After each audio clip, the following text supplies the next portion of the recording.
Rigid-Flex is a common approach to fit your design into tight spaces. OrCAD X has everything you need to design a Rigid-Flex PCB. Rigid-Flex starts with the cross-section. You can set up different stackups for different rigid and flex areas of the board. Working with your fabricator, you can also specify the types of materials used for the conductors, dielectrics, masks, etc.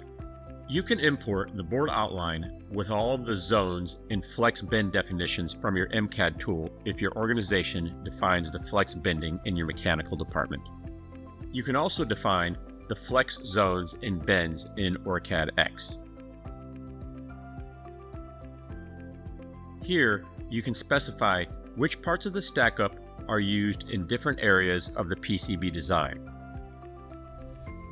You can also indicate where and how the flex will bend. In doing so, you can include keepouts for vias and components.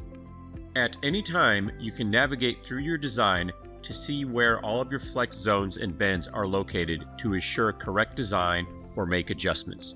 Finally, the 3D view and 3D DRC check can be used to ensure you don't have any collisions of components or enclosures caused by folding the design. You can navigate and fix any 3D errors. These capabilities enable you to design a Rigid-Flex PCB that you know can be fabricated.